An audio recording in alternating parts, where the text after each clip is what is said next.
నమస్కారం JSP morning news కి స్వాగతం. Breaking news. ఈ రోజు తెలంగాణ జనసేన పార్టీకి సంబంధించిన 3 కీలక రాజకీయ పరిణామాలతో మీ ముందుకు వచ్చాం. ముందుగా మొదటి వార్త, తెలంగాణలో జనసేన పార్టీని మరింత బలోపేతం చేయడం లక్ష్యంగా పార్టీ నాయకత్వం కీలక కార్యక్రమానికి శ్రీకారం చుట్టింది. జనసేన తెలంగాణ రాష్ట్ర ఇన్ఛార్జ్ శ్రీ నేమూరి శంకర్ గౌడ్ గారి ఆధ్వర్యంలో జూన్ 25వ తేదీ నుంచి జిల్లాల వారీ సమీక్ష సమావేశాలు ప్రారంభం కానున్నాయి. ఈ సమావేశాల్లో జిల్లాల వారీగా పార్టీ ప్రస్తుత పరిస్థితి, సభ్యత్వ నమోదు కార్యక్రమాలు, మండల మరియు గ్రామ స్థాయి కమిటీల ఏర్పాటు, యువత మరియు మహిళల భాగస్వామ్యం, రాబోయే పార్టీ కార్యక్రమాలపై సమగ్రంగా చర్చించనున్నారు. అలాగే పార్టీ బలోపేతానికి అవసరమైన చర్యలు, కార్యకర్తలు ఎదుర్కొంటున్న సమస్యలు, ప్రజా సమస్యలపై చేపట్టాల్సిన పోరాటాలు, పార్టీ సిద్ధాంతాలను ప్రజల్లోకి తీసుకెళ్లే వ్యూహాలపై కూడా సమీక్ష జరగనుంది. తెలంగాణలో జనసేన పార్టీని మరింత శక్తివంతమైన రాజకీయ శక్తిగా తీర్చిదిద్దాలనే లక్ష్యంతో ఈ సమావేశాలు నిర్వహించబడుతున్నాయి. ఇక రెండో వార్త, తెలంగాణలో జనసేన పార్టీ విస్తరణకు మరో కీలక నిర్ణయం తీసుకుంది. పార్టీ నాయకత్వం జనసేన భావజాలానికి ఆకర్షితులై పార్టీలో చేరాలనుకునే వివిధ వర్గాల ప్రజలు, యువత, సామాజిక కార్యకర్తలు మరియు ఇతర రాజకీయ పార్టీల నాయకుల చేరికలను సమన్వయం చేసేందుకు ప్రత్యేకంగా 7 సభ్యులతో తెలంగాణ జాయింట్ లింక్స్ కమిటీని ఏర్పాటు చేసింది. పార్టీలో చేరాలనుకునే వారి నుంచి వచ్చే దరఖాస్తులు, విజ్ఞప్తులు, సంప్రదింపులను ఈ కమిటీ పరిశీలించి పార్టీ ఉన్నత నాయకత్వానికి చేరవేనుంది. కమిటీ ద్వారా అందిన ప్రతి విజ్ఞప్తిని జనసేన పార్టీ ప్రధాన కార్యదర్శి రామ్ తాల్లూరి పరిశీలించి పార్టీ అధ్యక్షులు శ్రీ పవన్ కళ్యాణ్ గారి దృష్టికి తీసుకెళ్లనున్నారు. అనంతరం ఆయన సూచనల మేరకు అధికారిక చేరికల కార్యక్రమాలు నిర్వహించనున్నట్లు పార్టీ వర్గాలు వెల్లడించాయి.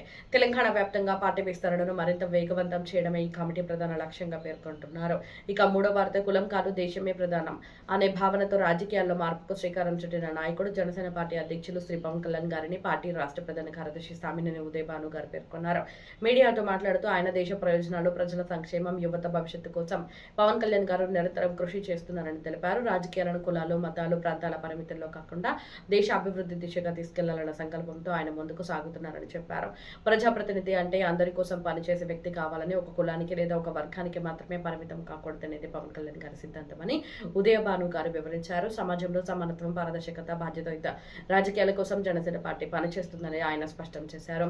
ఇవి ఈ రోజు ప్రధాన జనసేన రాజకీయ విశేషాలు. ఇలాంటి తాజా జనసేన పార్టీ వార్తలు, రాజకీయ విశ్లేషణలు, ప్రత్యేక కథనాల కోసం జేఎస్పీ మార్నింగ్ న్యూస్ సబ్స్క్రైబ్ చేయండి. వీడియో నచ్చితే లైక్ చేయండి, మీ అభిప్రాయాలను కామెంట్ చేయండి. అలాగే మీ మిత్రులతో షేర్ చేయండి. ధన్యవాదాలు. ఆయన ఒక సిద్ధాంతం.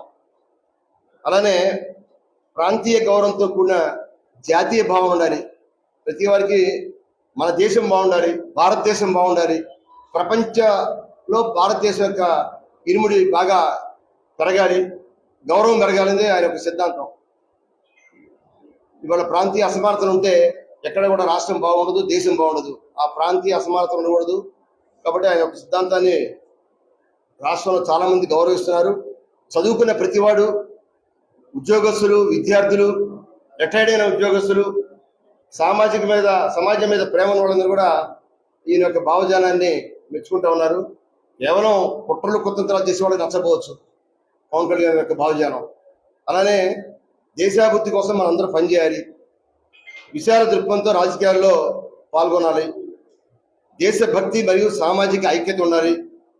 కాబట్టి ఆయన మొట్టమొదటి కోరుకునేది కూడా మన ఢిల్లీలో కూడా దక్షిణ భారతదేశంలోని ముఖ్య రాష్ట్రాలు తమిళనాడు కానీ, కేరళ కానీ, కర్ణాటక కానీ, పాండిచేరి కానీ అనేక రాష్ట్రాల నుంచి కూడా ఢిల్లీలో ఒక ముఖ్యమైన సమావేశం ఏర్పాటు చేశారు. సమైక్యత, సమగ్రత, దేశ